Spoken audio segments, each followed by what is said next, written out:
Alright, so this is the time lapse for the second episode of the AVM short series called The Building Contest. So what I did first was import the background and stick figures from the previous animation document. Then I tried to find a good image on Google Images of an excavator. The important thing when searching for a Google image was turning on Creative Commons license. Then I searched for existing Minecraft recreations of excavators. Then I collected a bunch of block textures to use to make the excavator. Any block I didn't already have, I would have to retrieve from a default Minecraft resource pack or by editing an existing texture in Photoshop. Then I built the first versions of the excavators using the pixel brush tool. At this point, I'm asking one of my Minecraft builders to build me a really cool looking excavator. Now I'm setting up the scene, putting all the stick figures in their place. Then I construct the Google search result page using screenshots.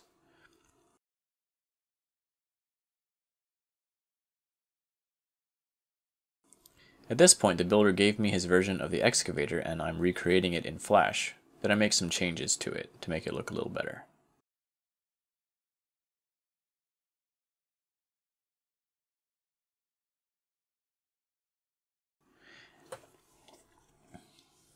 Now I'm starting to draw the actual poses of the characters, and the search result text, and the way the windows look based on screenshots.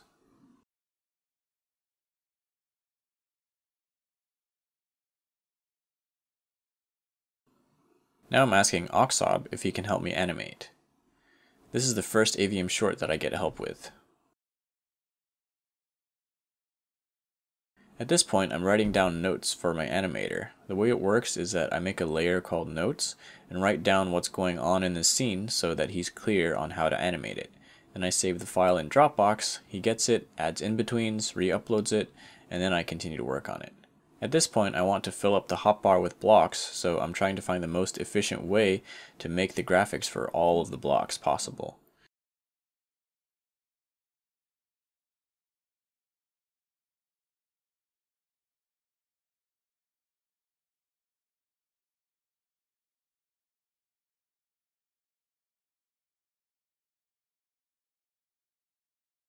Now I make new versions of the excavators and lay out how they get built.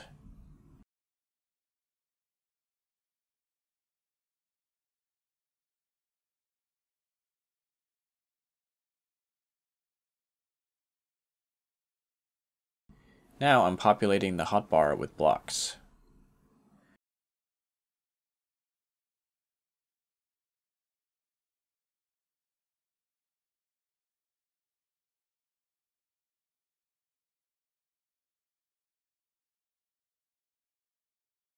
Here is where I quickly make floating versions of all the blocks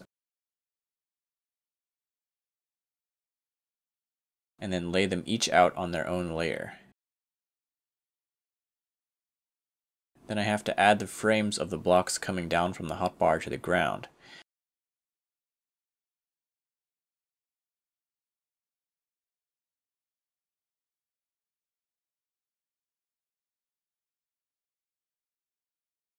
Then I have to make the hotbar match the fountain of blocks coming down and make Orange's arms have a smear effect to them.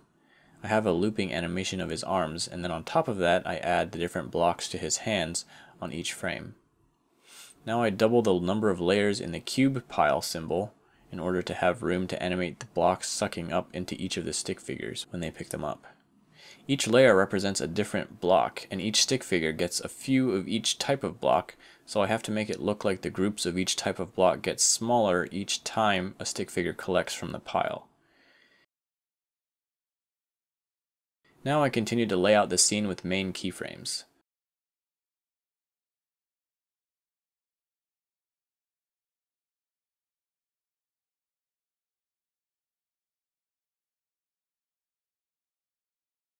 I'm editing the hotbar of blue here to match the blocks he's placing, so the little square selector matches what block he has, and the number of blocks goes down whenever he places a block. With green, I realizes he needs a part of his hotbar with weapons in it, so I collect the images of all the diamond weapons and make them double size and then import them into Flash. Then I have to make the blocks that green places and have the breaking animation for each block as he breaks them with the pickaxe.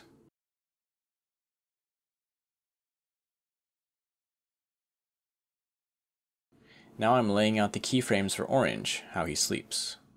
I have to watch how the Google timer works and take screenshots of it to recreate it accurately.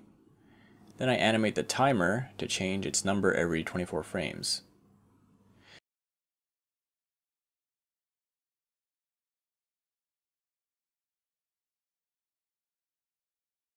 This section is where I just lay out keyframes for the judging process. I think I nudged the excavator and the stick figures a couple times to make the layout look nicer.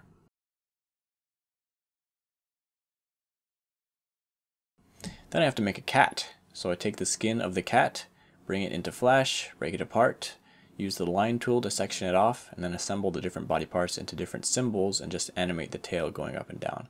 I open Minecraft so I can see how the body parts are positioned and how it's animated. Then I get back to adding main poses.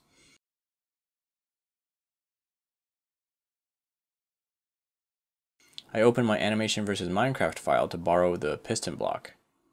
Then I open Minecraft to see how pistons and slime blocks behave. So this double piston is actually impossible in Minecraft without another redstone line going to the lower piston, but I didn't want to make it too ugly. So originally, as you can see, I had vines and other greenery on the outside of Blue's excavator, but I removed it later because it made his excavator look pretty much as good as Green's, and I wanted to increase the contrast between the two and make Green's look better. Now I open up the armor stand texture file so I can create a trophy using the armor stand and gold armor. I assemble it the same way I assemble the cat, using vertical and horizontal lines to separate the parts of the armor and taking the pieces and making the trophy. So then I finish up the rest of the keyframes. And at this point I'm done with the layout and timing, so I start in-betweening. Doing that awkward clap that Orange does and turning to the other stick figures was pretty tough to get right, and I had to reenact it several times in real life to understand the timing and getting it to look right. So at this point, all the in-betweening previous to this point has already been done by Oxob, but now since I'm done with my part, which is laying out keyframes, I can start doing his job to help speed up the process. I do in-betweening for a while after this point.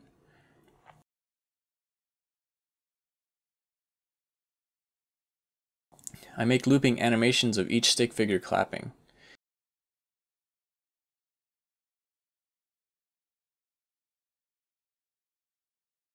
I have to animate a lot of nodding. So most of it is just moving existing body parts, just slightly nudging them around instead of drawing new body parts. Since clapping is a very repetitive motion, I turn it into a looping animation and let it repeat for as long as they're clapping. With each section I wanted the stick figures to get progressively more and more impressed. So with Red's excavator they're clapping really hesitantly just to be polite, and with the yellow one they're impressed by the mechanics but not really the building, so they nod and clap in a way that says that they're impressed but not really impressed by the building. And then with Blue they're actually impressed by it, so they start clapping right away. And then with Green, they're so impressed that they can't even say anything, and all the stick figures besides Orange are just jealous, so when they clap it's just to be polite, even though they resent losing. At this point I go back and animate the Minecraft cube getting thrown up into the start menu. Then I add the text that goes into the tab of Google Chrome and borrow some stuff from Animation vs. YouTube, where I did a lot of custom text in the Chrome tab. Then I make sure that all the letters that Orange is taking from the search suggestions are looking good, no stray pixels or anything that looks wrong. I have to animate the tab getting thrown into a new window, so I have to record the screen and watch that frame by frame to see how it works. I think I realized that I didn't add in-betweens here when the stick figures are first looking through their hotbars before getting building, so I add those. Here I add all the cubes that pop out when they break blocks and have the cubes get sucked back into the stick figures. Now I have to animate Orange sleeping, so I use shape tweens here. I'm animating the hotbars again here, making sure every tween has an S curve. Now I animate the actual TNT getting thrown. So then I watch the animation and take notes on what needs to be fixed, and then go down the list and fix them.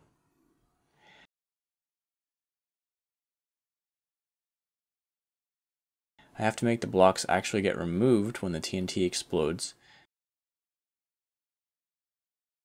and then have mini versions of all the blocks get thrown away with the explosion. Then I add sound effects. So I make like 8 layers at the bottom of the document and call them SFX. Then I make a new keyframe every time a new sound effect needs to be played, and I drag the sound effect to the stage in order to add it to the keyframe. I try to sort of organize them as best that I can in these 8 layers, so if there's a lot going on at the same time, it'll be easy to take care of. For example, I'll have the first 2 layers be dedicated to orange, and then the next 2 are green, then blue, then yellow, then red.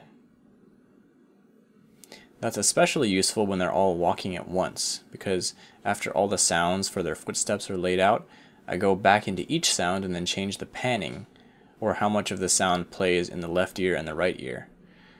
At this point, I'm trying to remember how to use Audacity to record audio that's being played on the computer. It's called stereo mix, and you have to make sure it's enabled in your sound settings. So I use that to record the sound of wool being placed and broken, since there's a lot of that in this animation. I do a search on freesound.org for a snoring sound, and then I take it into Audacity and chop out the best snores and use that for orange. I also have to look up a whistling sound, since I didn't have that already. Then I continue to add sound effects. One thing you have to remember to do when adding sound effects is to make the sound happen 1 frame after the action. The brain is used to hearing things later than seeing them, I guess because sound is slower than light. If you make the sound happen earlier than the action, then it actually sounds really off. So it's better to add it later than the action. So then I watch the animation and write more notes on what needs to change using Notepad++. I guess I have more sounds to add, so I add those. And then at the very end, I realize that I'm still not satisfied with the excavator design, so I tweak it even more until I'm really confident with it.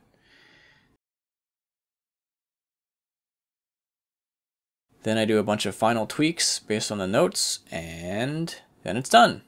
So if you watched all the way to the end, good job to you. This time-lapse commentary was different from the last one because it was completely scripted. And let me know how you liked it. It definitely takes a lot more work to script out a 12-minute commentary as opposed to commentating live. So maybe next time I can do a combo of live and scripted to get the best of both worlds. But let me know how you like these videos and tell me if they're actually helpful to you.